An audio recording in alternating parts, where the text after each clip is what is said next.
Vectors में basically ये पढ़ा कि वेक्टर का मैग्नीट्यूड होता है और डायरेक्शन भी होती है, और हम लोगों ने वेक्टर का मैग्नीट्यूड अलग से निकाला और डायरेक्शन भी निकाली, किया था ना कल मैंने आप लोगों को 3 क्वेश्चन दिए थे, पी क्यू और आर, है ना, उनके पोजीशन वेक्टर निकालने के लिए कहा था, उसका मैग्नीट्यूड निकालने के लिए भी कहा था, है ना, और उसकी डायरेक्शन निकालने में भी कहा था ना।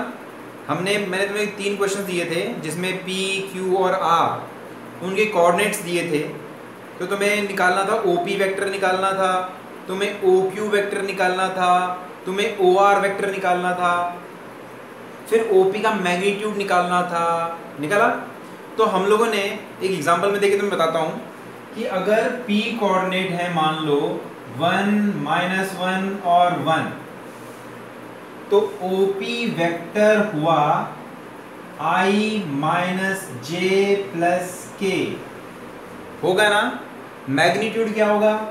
मैग्नीट्यूड होगा √1 का स्क्वायर प्लस -1 का स्क्वायर प्लस अगेन 1 का स्क्वायर, इससे मिलेगा √3। तो ये मैग्नीट्यूड आया, समझ गए। अब ओपी वेक्टर है ना, उसकी कुछ ना कुछ डायरेक्शन होगी, तो उसकी डायरेक्शन को हम लोग यूनिट वेक्टर से डिनोट करते हैं, और यूनिट वेक्टर को हम लिखेंगे ऐसे, दिस इज यूनिट वेक्टर, और यूनिट वेक्टर को लिखेंगे OP cap, this is equal to vector upon its magnitude. समझ गए? वेक्टर को उसके मैग्नीट्यूड से डिवाइड कर दो तो तुम्हें यूनिट वेक्टर मिल जाएगा। तो ओपी वेक्टर है हमारा I - j + k और मैग्नीट्यूड है √3। समझ गए? तो हमारा जो ओपी वेक्टर है ना, ओपी वेक्टर, उसको हम लोग ऐसे लिख सकते हैं, magnitude and direction, magnitude into direction. और मैग्नीट्यूड कितना है? What is the magnitude OP का? √3। और डायरेक्शन क्या है? OP cap. So OP vector is magnitude and direction. भाई ये बात क्लियर हुई? ठीक है, मैग्नीट्यूड भी आ गया और डायरेक्शन भी आ गई, दोनों चीज आ गई हमारे पास। क्लियर है? मजा आया? ठीक है, वेक्टर की डेफिनेशन के अकॉर्डिंग हम चल रहे हैं, उसका मैग्नीट्यूड भी है और डायरेक्शन भी है। मैग्नीट्यूड को कई बार हम लोग लेंथ भी कह सकते हैं, लेंथ। ठीक है, वेक्टर की लेंथ उसका मैग्नीट्यूड होता है। मैग्नीट्यूड नाम बहुत बड़ा सा है, लेकिन इसका सिंपल सा मीनिंग है वैल्यू। समझ गए? जैसे 5 न्यूटन का फोर्स अगर तुम ईस्ट की तरफ लगाते हो, 5 न्यूटन का फोर्स अगर ईस्ट की तरफ लगाते हो तो 5 न्यूटन इज व्हाट? मैग्नीट्यूड। और ईस्ट की तरफ क्या मतलब हुआ? डायरेक्शन। समझ गए? इसको ऐसे लिख सकते हैं, जैसे 5i या 5, ठीक है, जैसे मान लो 5i, क्लियर है ना? 5 is magnitude and direction is i means x axis. Okay, अब हम अगली बात करते हैं, और मैंने आप लोगों को डेफिनेशन में भी भेज दिया था। अगला जो हम लोग बात करेंगे वो है displacement vector. Displacement vector, position vector से ही डिस्प्लेसमेंट वेक्टर आता है। कॉपी पेन रेडी रखो, कॉपी पेन रेडी रखो, इसमें क्वेश्चंस करेंगे हम लोग। मान लो P पॉइंट्स के कोऑर्डिनेट्स हैं 1, -1 और 1, तो इसका पोजीशन वेक्टर होगा ये, this is the position vector OP, ठीक है, और दिस इज Q पॉइंट, इसके कोऑर्डिनेट्स हैं 1, 1 और 1, इसके कोऑर्डिनेट्स हैं 1, 1 और 1, तो OQ position vector. Then PQ को कहेंगे, P को क्यों कहेंगे हम लोग? Displacement vector. This is called displacement vector. समझ गए? यानी कि P से हम लोग Q की तरफ गए, सो PQ is called displacement vector. बात समझ में आई? पी क्यू क्या है? डिस्प्लेसमेंट वेक्टर है, ठीक है। हम लोग पी से स्टार्ट करके क्यू की तरफ गए, so P Q is displacement vector. बस में आई? तो पी क्यू क्या होगा? पी क्यू को क्या लिखेंगे? पी क्यू कैसे लिखेंगे? देखो पी क्यू को लिखने के लिए देखो ओ से, अब बेसिकली तुम समझो, देखो इसको हम लोग ओ से पी जा रहे हैं, पी से क्यू जा रहे हैं, क्यों? एरोस की डायरेक्शन देखो, एरोस की डायरेक्शन देखो, ओ से पी एंड पी से क्यू, यानी क्यू पॉइंट पर पहुंचने के दो रास्ते हैं।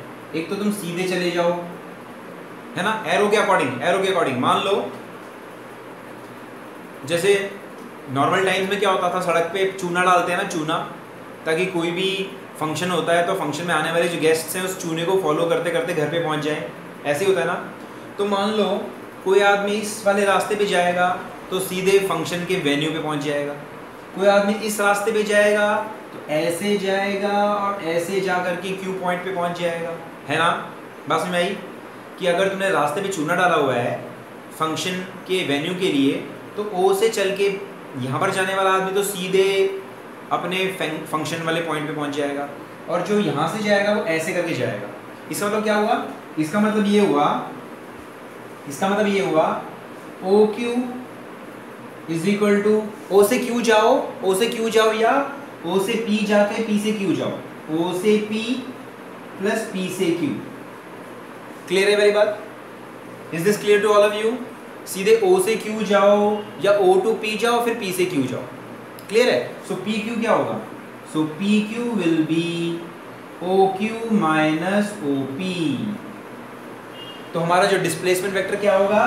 पी क्यू, ठीक है, पी क्यू होगा। और what is O Q? O Q क्या है? ओ क्यू क्या है?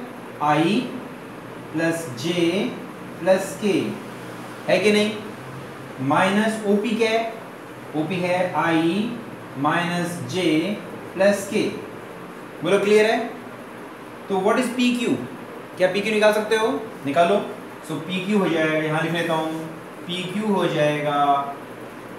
अब हम इनको ऐड सब्ट्रैक्ट करेंगे जैसे नॉर्मली करते हैं, आई को आई के साथ ही करेंगे, जे को जे के साथ करेंगे, के को के साथ करेंगे। समझ गए? क्योंकि डायरेक्शन के अकॉर्डिंग हम करेंगे। आई को आई के साथ ही ऐड या सब्ट्रैक्ट कर सकते हैं, जे को जे के साथ ही ऐड या सब्ट्रैक्ट कर सकते हैं, के को के साथ ही ऐड या सब्ट्रैक्ट कर सकते हैं। तो हमें क्या मिलेगा? देखो आई कैंसिल हो जाएगा, के कैंसिल हो जाएगा, सिर्फ मिलेगा 2j।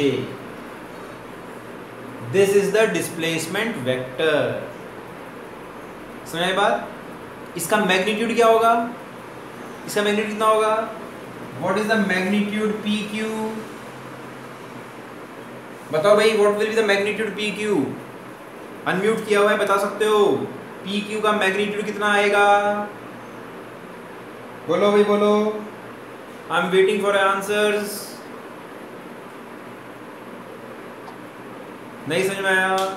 इसका मैग्नीट्यूड कितना आएगा? जल्दी बताओ भाई, तुम लोग शांत होके बैठे हुए हो, बोल नहीं रहे।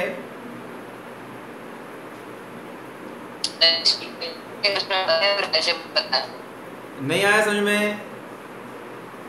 मैग्नीट्यूड कैसे निकालोगे? पी क्यू का मैग्नीट्यूड कितना होगा?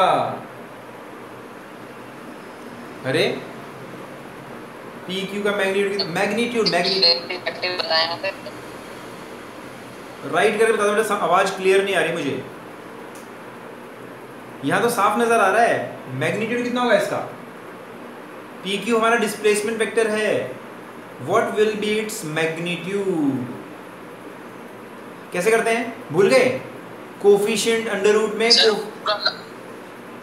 कोफिशिएंट के स्क्वायर का मैग्नीट्यूड माइनस ओपी का मैग्नीट्यूड। देखो ध्यान से, तुम लोग कल वाली चीज भूल गए हो। मैंने इसका मैग्नीट्यूड कैसे निकाला था?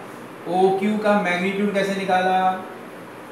अंडर रूट 1 का स्क्वायर प्लस 1 का स्क्वायर प्लस 1 का स्क्वायर, 1 का स्क्वायर प्लस 1 का स्क्वायर प्लस 1 का स्क्वायर, यानी कि √3। इसका मैग्नीट्यूड कैसे निकालेंगे? ओपी का मैग्नीट्यूड कैसे निकालेंगे? 1 का स्क्वायर प्लस माइनस 1 का स्क्वायर प्लस 1 का स्क्वायर। सो ओपी का मैग्नीट्यूड होगा अंडर रूट 1 का स्क्वायर प्लस माइनस 1 का स्क्वायर 1 का square, so this will be root 3। बताओ भाई क्लियर है? You can raise your hand अगर ये चीज क्लियर है तो बताओ जल्दी। मैग्नीट्यूड तो भूल गए थे ना निकालना, ये चीज क्लियर है? बताओ। यही तो बोला था, यही बोला था बेटा, आवाज क्लियर नहीं आ रही थी। लेकिन इसका कैसे निकालेंगे? ओ क्यू मैग्नीट्यूड कैसे निकालोगे? सर दोनों को माइनस कर देंगे। नहीं बेटा एक ही है, पी क्यू। पी क्यू का मैग्नीट्यूड कैसे निकालोगे? पी क्यू का मैग्नीट्यूड, जस्ट पी क्यू का। इसमें इसमें आई इसमें आई भी नहीं है, इसमें के भी नहीं है, क्या लिखोगे? सभी आंसर दो। ऐसे लिख लो इसको, ऐसे लिखो P Q is equal to 0i plus 2j plus 0k, ऐसे लिख सकते हो 0i plus 2j plus 0k।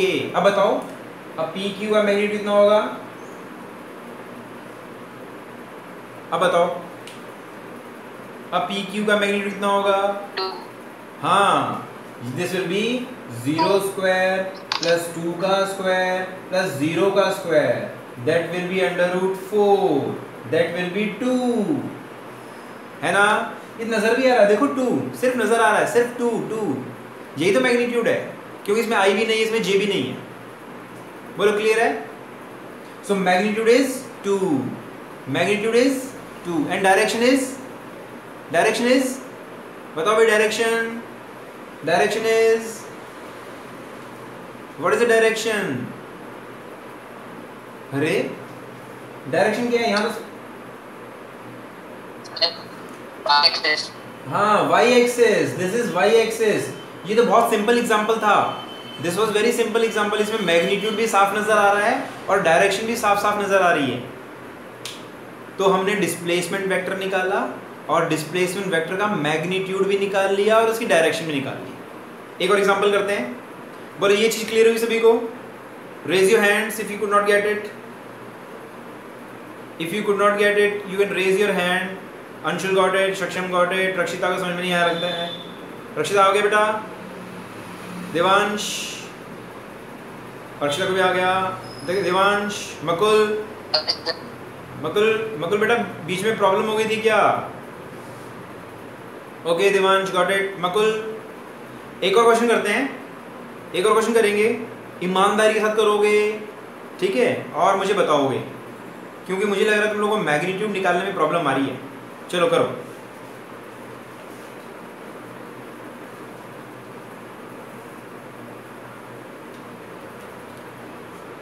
Look एक और एग्जांपल करते हैं। This is origin, this is point P, इसके कोऑर्डिनेट्स हैं 1 -1 0 and this is Q point, इसके कोऑर्डिनेट्स हैं 1 0 -1 ठीक है। Find displacement vector PQ। पहले तो मुझे डिस्प्लेसमेंट वेक्टर बताओ फटाफट। फाइंड डिस्प्लेसमेंट वेक्टर PQ निकालो। What will be the displacement vector? मुझे टाइप करके आंसर भेज सकते हो फटाफट। PQ क्या होगा? जैसे मैं पहले किया था वैसे ही करेंगे। क्या होगा? 0 आ रहा है, 0 आ रहा है क्या? PQ कैसे लिखेंगे हम लोग? OQ माइनस OP, ऐसे लिखेंगे। ऐसे लिखा पहले। अब बताओ, इसको सॉल्व करके बताओ, मैग्नीट्यूड निकालो, डायरेक्शन भी निकालो।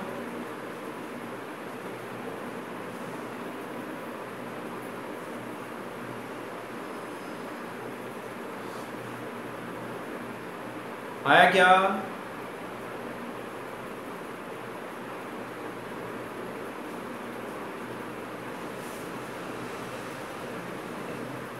आया क्या?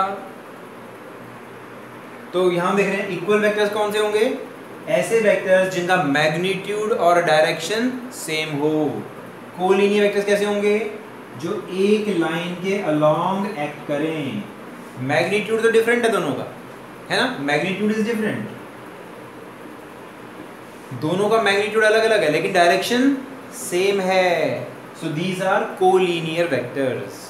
कोप्लेनर कैसे होंगे? कोप्लेनर कोप्लेनर वेक्टर्स कैसे होते हैं? जो एक प्लेन में लाई करें, ठीक है, जो एक प्लेन में लाई करते हैं। जैसे मान लो एग्जांपल लेते हैं, जो हमारा इमेजिनरी फिजिक्स का रूम था, है ना, इमेजिनरी फिजिक्स रूम में क्या था? X axis, Y axis, Z axis थी ना। तो कैसे था वो? हमने अपना फिजिक्स में एक इमेजिनरी रूम बनाया था, इस तरीके से बनाया था, ऐसे। These are walls and floors and roofs, है ना, ये सारी चीजें थी ऐसे। This is x axis, this is y axis and this is z axis, ठीक है। तो जो वेक्टर्स, मान लो ये कौन सा प्लेन है? ये वाला। ये कौन सा प्लेन है? ये वाला। ये कौन सा प्लेन है? x and z plane. This is x and z plane, ये वाला। This plane is x z plane. तो जो वेक्टर्स ऐसे ऐसे, जो वेक्टर्स x z प्लेन में लाई करेंगे, दे आर ऑल कोप्लेनर। इसी तरीके से जो इस प्लेन में लाई करेंगे, ये कौन सा प्लेन है? This is what? This is your y z plane, y z plane. तो ये वेक्टर, ये वेक्टर, ये वाई जेड प्लेन के ऊपर है, मतलब दीवार के ऊपर है, इस दीवार के ऊपर है। जितने वेक्टर्स इस दीवार के ऊपर है ना, जितनी लाइंस हम इस दीवार पे बनाएंगे, all the vectors we draw on this wall, they are all coplanar. ऐसे जितने वेक्टर्स तुम रूफ पे बनाओगे, जितने छत पे बनाओगे, ऐसे ऐसे ऐसे, दे आर ऑल्सो कोप्लेनर। ऐसे जितने इस वाली वॉल पे बनाओगे, वो भी कोप्लेनर। प्लेन वाली बात समझ में आई? ठीक है। कोप्लेनर वो होते हैं जो एक प्लेन पे लाई करें। नेक्स्ट आर को इनिशियल वेक्टर्स। को इनिशियल वेक्टर्स वो कौन से होते हैं? को इनिशियल वेक्टर्स। सर। हाँ, यस, आई एम लिसनिंग। आवाज नहीं आई? सर। यस। सो को इनिशियल वेक्टर कैसे होंगे? जो एक पॉइंट से स्टार्ट होते हों, which begin from a single point. These are coinitial vector, जो एक पॉइंट से बाहर निकलते हो। समझ रहे हो? अच्छा, एक चीज और ध्यान से सुनो। वेक्टर्स हो सकते हैं axial vectors and polar vectors. Polar vectors and axial vectors. Polar vectors and axial vectors. Polar vectors कौन से होते हैं? पोलर वेक्टर्स वो होते हैं जो जिस डायरेक्शन में बनाए जाते हैं ना, उसी डायरेक्शन में वो जाते हैं। जैसे कोई पार्टिकल इधर जा रहा है ना, इस तरफ जा रहा है, तो हम बनाएंगे ऐसे। So that is polar vector. जैसे फोर्स लगा रहे हैं हम लोग, ऐसे फोर्स लगा रहे हैं, ठीक है, फोर्स भी इधर लगाया तो एरो भी इधर होगी। So that is polar vector. जिस तरफ पोलर वेक्टर बनाया जाता है, उस तरफ सचमुच में कुछ ना कुछ जाता है। Something moves along that direction. Polar vector में, समझ रहे हो? पोलर वेक्टर में something moves along that direction. जैसे फोर्स हो गया, वेलोसिटी हो गई, एक्सेलरेशन हो गया। समझ रहे हो? अच्छा, एक्सियल वेक्टर्स कैसे होते हैं? एक्सियल वेक्टर्स ये अलग है, ये बिल्कुल डिफरेंट चीज है। एक्सियल वेक्टर्स सुनो ध्यान से। एक्सियल वेक्टर्स क्या होते हैं? एक्सियल वेक्टर के अलोंग कुछ चलता नहीं है। Nothing goes along axial vectors. Nothing goes along axial vectors. समझ गए बात? एक्सियल वेक्टर के अलोंग कुछ नहीं जाता। जैसे मान लो फैन ऐसे रोटेट करता है, फैन ऐसे रोटेट कर रहा है, ठीक है, उसकी कुछ एंगुलर वेलोसिटी है। याद आया? Angular velocity rate of change of angle है ना, हमने पढ़ा था ना डायमेंशंस में। Angular velocity angle upon time. तो हमारा फैन ऐसे घूम रहा है, ऐसे ऐसे ऐसे घूम रहा है, ठीक है। एंगुलर वेलोसिटी तो वेक्टर क्वांटिटी हुई, angular velocity is vector quantity. तो फैन ऐसे घूम रहा है, तो कौन सी डायरेक्शन लेंगे? Direction will be like this. समझ रहे हो? डायरेक्शन विल बी, अगर ऐसे घूम रहा है ना, घूम तो ऐसे रहा है, लेकिन direction is like this. So angular velocity is axial vectors, it points in direction, वो किस तरफ पॉइंट कर रहा है, it points in direction perpendicular to the plane of rotation, plane of rotation ये है, this is the plane of rotation, इसके perpendicular ऐसे लग रहा है। यस अंशुल, अगर मान लो तुम्हारा फैन ऐसे रोटेट करता है तो एंगुलर वेलोसिटी डायरेक्शन होगी ऐसे, but nothing is moving along that direction, axial vector के अलोंग तो कुछ नहीं जा रहा ना, है ना, फैन तो ऐसे घूम रहा है, कोई डायरेक्शन नहीं है, दिस इज रोटेशन, ये वाली प्लेन की रोटेशन है और डायरेक्शन है वो वाली, समझ गए, such vector is called axial vector. समझ गए बात, जैसे रोटेशन तो ऐसे और डायरेक्शन ऐसे, this is the rotation and this is the direction, thumb की डायरेक्शन वेक्टर की और फिंगर्स की डायरेक्शन रोटेशन की, समझ गए, ऐसे फिंगर्स की डायरेक्शन रोटेशन की, थंब की डायरेक्शन वेक्टर की, एक्सियल वेक्टर्स। और पोलर वेक्टर्स मतलब जाता भी ऐसे है, डायरेक्शन भी ये है, जा भी इस तरफ रहा है और डायरेक्शन भी वो है, these are polar vectors.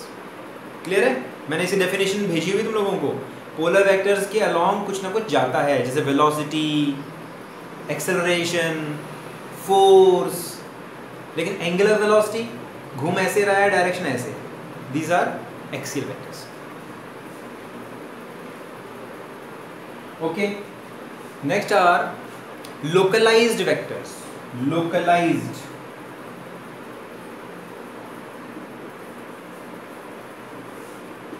Localise vector का जैसे मैंने बताया था, वेक्टर के दो पार्ट होते हैं, एक होता है टेल और एक होता है हेड, है ना।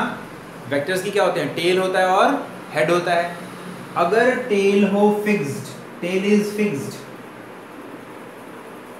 टेल इज फिक्स्ड, ठीक है, तो such vector is called localised vector. समझ गए, such vector is called localised vector. जैसे मान लो एग्जांपल लेते हैं, मान लो यहां से तुमने चलना शुरू किया, ठीक है, तुम यहां पहुंच गए, तुम्हारा दिस इज योर रास्ता, दिस इज योर पाथ, तो यहां पर तुम्हारा डिस्प्लेसमेंट वेक्टर तो ये होगा, this is the displacement vector at this time. कुछ समय बाद तुम यहां पहुंच जाओगे तो this will be the displacement vector, कुछ समय बाद तुम यहां पहुंच जाओगे, then this will be the displacement vector. तो ये पॉइंट तो फिक्स्ड है ना, this point is fixed and these points are changing, so such vector is called localized vector। ये localized है, समझ गए, these are whose tail is fixed at one point is called localized vector। clear हुई बात। next is null vector। null vector, null vector, null vector मतलब ऐसा vector whose magnitude is 0 and which has arbitrary direction, any direction, no fixed direction। null vector is such a vector whose magnitude is 0 and its direction is arbitrary। arbitrary मतलब कुछ भी हो सकती है, जैसे a vector minus a vector is equal to null vector। This is called null vector, zero magnitude and direction can be anything। समझ गए, properties क्या है, a vector plus null vector is again a, ठीक है, clear है, ये इसकी एक प्रॉपर्टी नल वेक्टर्स की। कुछ और प्रॉपर्टीज मैं भेजूंगा इनको। So null vectors collinear, coplanar, axial, polar और कोइनिशियल, कोप्लेनर, है ना, localised, non localised. Non localised कैसे होते हैं, जिसमें the tail is not fixed. Non localised वो होंगे जिसमें टेल फिक्स नहीं होती, उनको कहते हैं नॉन लोकलाइज्ड वेक्टर।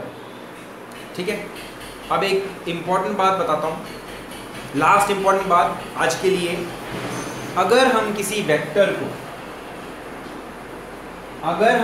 वेक्टर को किसी नंबर से मल्टीप्लाई करें, किसी रियल नंबर से मल्टीप्लाई करो, this is the one last thing for today. If you multiply a vector by a real number, then what will happen to that vector, vector पे क्या फर्क पड़ेगा? क्या गैस कर सकते हैं हम लोग? क्या डायरेक्शन चेंज हो जाएगी, क्या मैग्नीट्यूड चेंज हो जाएगा, या दोनों चेंज हो जाएंगे? बताओ। अगर हम किसी वेक्टर को किसी रियल नंबर से मल्टीप्लाई करेंगे तो बताओ, जस्ट गेस, क्या डायरेक्शन चेंज होगी या मैग्नीट्यूड चेंज होगा या दोनों चेंज होंगे? तुम आंसर बता सकते हो। क्या मैग्नीट्यूड चेंज होगा, डायरेक्शन चेंज होगी या दोनों चेंज होंगे? बताओ।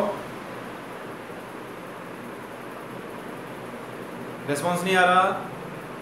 अगर हम किसी वेक्टर को किसी रियल नंबर के साथ मल्टीप्लाई करते हैं, नंबर के साथ मल्टीप्लाई करते हैं, तो क्या होगा?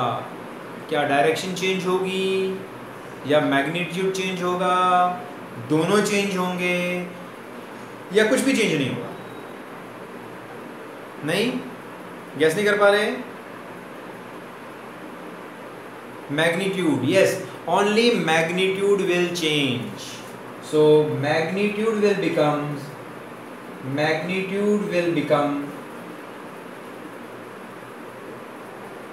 n times. Magnitude will become n times. Magnitude n times बढ़ जाएगा. Direction will remain same. Direction will remain same. समझ गए? Direction will remain same. Clear है? ओके। अगर माइनस एन के साथ कर देंगे तो, अगर माइनस एन के साथ कर दोगे तो क्या होगा? तब direction will reverse. Then direction will reverse, direction reverse हो जाएगी। Magnitude will become n times. Clear है? Magnitude will become n times but direction will reverse. Minus आ गया ना, so direction will reverse. Okay, Monday को हम लोग बहुत इंपॉर्टेंट काम करेंगे, रिजल्टेंट ऑफ टू वेक्टर्स। सबसे important topic resultant of two vectors हम लोग मंडे को करेंगे, और मैं नोट्स भेजूंगा, ठीक है? और उनको स्टडी कर लेना, कल के और आज के दोनों टॉपिक्स मिला करके। तो see you on Monday. Saturday को ऑन रहेंगे डाउट्स के लिए। You can ask me doubts from any topic. So see you on Monday. Bye.